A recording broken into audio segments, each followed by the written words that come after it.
Hi friends, ನಮಸ್ತೆ. Welcome to my channel. Friends, ಈ ಪ್ಲ್ಯಾಂಟ್ನ ನೀವೆಲ್ಲರೂ ನೋಡಿರ್ತೀರ. ಸಾಮಾನ್ಯವಾಗಿ ಎಲ್ಲರೂ ಅವ್ರ ಗಾರ್ಡನ್ನಲ್ಲಿ ಈ ಪ್ಲ್ಯಾಂಟ್ ಇಟ್ಟೇ ಇರ್ತಾರೆ. ಇದಕ್ಕೆ ಝೀಝಿ ಪ್ಲ್ಯಾಂಟ್ ಅಂತ ಕರೀತಾರೆ.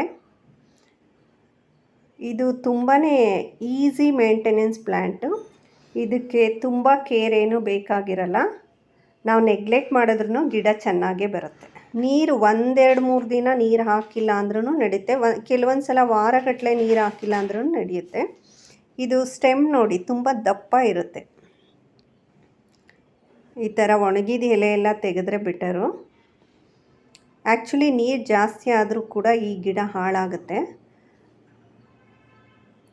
ಹಾಗಾಗಿ ಇದು ಇಂಡೋರ್ ಮತ್ತು ಔಟ್ಡೋರ್ ಎರಡೂ ಕಡೆ ಕೂಡ ಬೆಳೆಸಬಹುದು.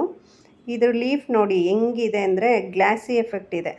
ತುಂಬ ಶೈನಿಂಗ್ ಆಗಿರುತ್ತೆ, ತಿಕ್ಕಾಗಿದೆ ಎಲೆಗಳೆಲ್ಲ. ಇದು ಪ್ರಾಪಗೇಷನ್ ಕೂಡ ತುಂಬಾ ಈಸಿ.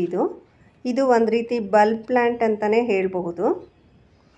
ಇದನ್ನು ನಾನು ಇಂಡೋರಲ್ಲಿ ಪ್ರಾಪಗೇಷನ್ಗೆ ಹಾಕಿಟ್ಟಿದ್ದೀನಿ. ಇದು ನೋಡಿ, ಇದು ಬ್ರೌನ್ ಕಲರ್ ಇದೆಯಲ್ಲ, ಇದು ಝೀಝಿ ಪ್ಲ್ಯಾಂಟಲ್ಲಿ ಇನ್ನೊಂದು ಕಲರು. ಆ್ಯಕ್ಚುಲಿ 3 ಕಲರ್ಸ್ ಏನೋ ಇದೆ. ಇದು ನೋಡಿ, ನೀರಲ್ಲಿ ಹಾಕಿಟ್ಟಿದ್ದೀನಿ. ಇದು ಸ್ಟೆಮ್ ಕಟ್ ಮಾಡಿದ ಮೇಲೆ ಈ ಥರ ನೀರಲ್ಲಿ ಹಾಕಿಟ್ರೆ ರೂಟ್ಸ್ ಬರುತ್ತೆ. ನೋಡಿ, ಒಂಚೂರು ಬಂದಿದೆ ರೂಟ್ಸು. ಆ್ಯಕ್ಚುಲಿ ಬ್ರೌನ್ ಕಲರ್ ನನ್ನ ಹತ್ರ ಇರಲಿಲ್ಲ, ನನ್ನ ಫ್ರೆಂಡ್ ಕೊಟ್ಟಿದ್ದದು.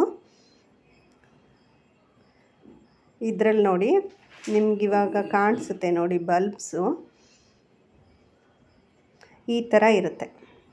ಇದು ಆ್ಯಕ್ಚುಲಿ ಮಣ್ಣಲ್ಲಿ ನೆಡಬೇಕು. ನನಗಿನ್ನೂ ಫ್ರೀ ಆಗಿಲ್ಲ, ಅದಕ್ಕೆ ಇನ್ನೂ ನೀರಲ್ಲೇ ಇಟ್ಟಿದ್ದೀನಿ. ಇಲ್ಲ ಅಂದರೆ ತುಂಬ ದಿನ ಇಟ್ಟರೂ ಹಾಳಾಗುತ್ತೆ.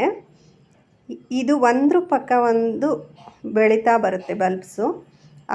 ಎಲ್ಲೆಲ್ಲಿ ಅದು ಬರುತ್ತೋ ಅಲ್ಲೆಲ್ಲ ಗಿಡಗಳು ಬರುತ್ತೆ. ಮತ್ತು ಇದು ನೋಡಿ, ಇಂಡೋರಲ್ಲಿ ಒಂದು ಸ್ಮಾಲ್ ಪ್ಲ್ಯಾಂಟಲ್ಲಿ ಹಾಕಿಟ್ಟಿದ್ದೀನಿ. ಇದು ಕೂಡ ಚಿಕ್ಕದಾದರೂ ಕೂಡ ಪಕ್ಕನೇ ತುಂಬಾ ಸ್ಟೆಮ್ಸ್ ಬರುತ್ತೆ. ನೀವು ಒಂದೊಂದೇ ಕಟ್ ಮಾಡಿ ಬೇರೆ ಕಡೆ ಕೂಡ ಹಾಕಿಡ್ಬೋದು.